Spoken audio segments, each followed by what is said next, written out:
Right now I'm downloading my new YouTube video that will be up really soon. In this video that I'm editing right now, you'll see in the neighborhood that I'm walking, there are these little library book things in people's front yard. I picked up just a few books. The first book that I read was this one, All the Bright Places. Right now I'm reading one. I started this yesterday and I'm almost finished. I just need to talk about these really quick. Mind you, I just randomly picked books that spoke to me, but you know, I was like, oh, this looks interesting, I'm gonna pick it up. Not a coincidence.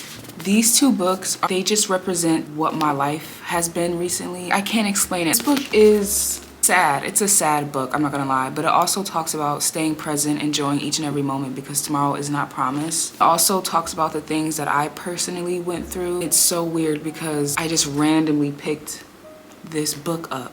Really weird. And then this one, almost finished. The main character really reminds me of myself. It's just so weird because there's so many signs and synchronicities in this book. I don't believe in coincidences. I don't. Everything to me is a synchronicity and a sign. If you really open your eyes and be in tune with yourself, your higher self is always sending you signs and confirmation, synchronicities. Never coincidence. I don't believe in coincidences. The last video that you guys are probably watching, I titled it, I'm more than just alive, I'm living. For so long, I felt like I was just living a life that was lifeless. Like I was watching life pass me by. I was always waiting for my turn. I've just been living and I've just been expecting good things to happen to me, and I'm over the whole waiting period. I also just want to talk about leaving behind old life and stepping into a new one. It's very scary stepping into the unknown, but it's so crucial and beneficial to life. Like that's what life is all about. I don't want to regret not leaping off to the unknown because I know there's a safety net. I used to be such a control freak, and I used to be the type of person that couldn't even see myself traveling outside of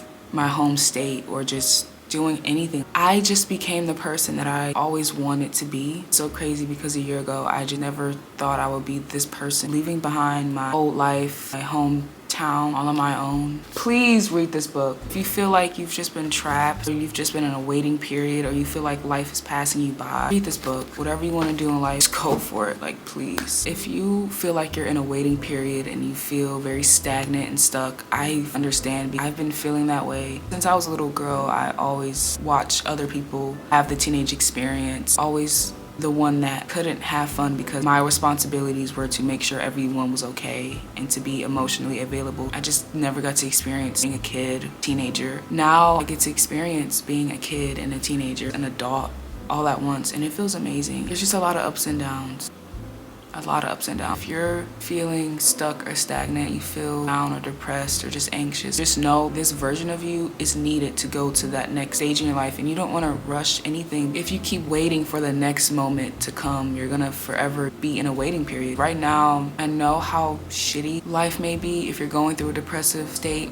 Once you're out of it and you're in your own heaven on earth, you're gonna look back at this time and be like, oh my God, I needed that. Life is very paradoxical. There can't be love without hate, light without dark, up without down. When I was very depressed, I always just tried to escape the present moment. So when I did experience something happy, I was never satisfied. My life was just empty. I was living, but my life was lifeless. Now that I'm on the other side of things and I planted all the seeds, I'm actually starting to see like the little plant sprout up. I just look back now that I'm out of that and I'm just like, damn, I really needed to go through the pits of hell to get here. Being in the pits of hell opened my eyes and made me realize that I wasn't supposed to stay there. Can't expect to live an abundant, happy life without experiencing the complete opposite. You wouldn't even know that there was better on the other side of where you are now if you didn't experience the dark, depressing times. That was a lot. Hopefully that all makes sense. Also, this author wrote A Sun Is Also a Star. I know that's a very popular book, and I know because I read it when I was 17. Yeah. Also, the main character in this book is a black girl. I just never really read books that have black main characters, so I felt even more connected to this character. Like I said, if you are going through like some sort of waiting period, or if you're somewhere where you just feel stuck or stagnant or in a box, I get it. First of all, I'm also dominant air. There's like hella air in my chart.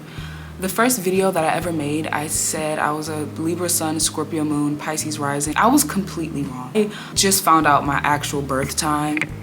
I'm a Libra sun, Sagittarius moon, Gemini rising. I'm still a Scorpio Venus, Scorpio Mercury, I'm a Virgo Mars. A lot of my chart is dominant air. I completely understand the feeling of feeling like you're in a box. Sometimes the most important thing is just being in the present moment, regardless of what your reality looks like. I kept chasing this feeling of having to leave. I was just scared of the present moment. I never really knew how to feel my emotions. I always thought about life in a very logical way until the universe sat me the fuck down and I had to feel my emotions and not think about them. In the moment, I wanted to crawl out of my skin. Being on the other side of things, I'm so grateful that I got through it. If I can get through it, you can get through it. I'm rooting for you and I love you. Please don't give up. Please don't stop in hell. And though I'm on the other side of, I am still grieving not only my old life, my old self, but I'm grieving my cousin. I'm in this back and forth period where I'm just like, life is pointless. I don't care about it. I don't want to fall in love. I don't want to be this loving person because things end, people move on, people pass away.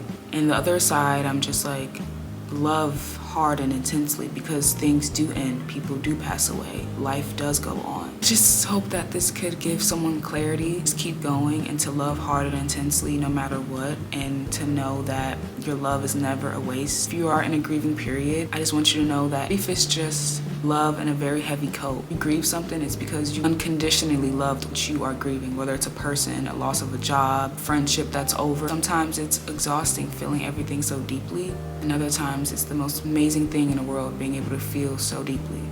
That's my little TED Talk. Video is uploaded. Okay, bye guys.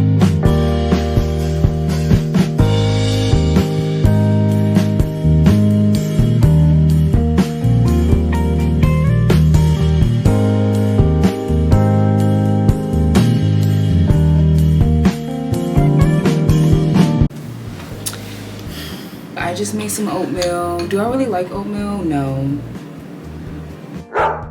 Anyways. Fuck. Go get you an ice cold glass of water. Damn. 2 bites and I'm done. Update on this book. I finished it. I don't know if this author, I think she knows me personally. I don't know her, but she knows me. Main character, we're too similar. This book is my life. Obviously not every single thing. Luckily for me though, this had a very happy ending. I just wanted to come on here, give you guys an update. And I guess I made a cute little montage out of oatmeal content that I got.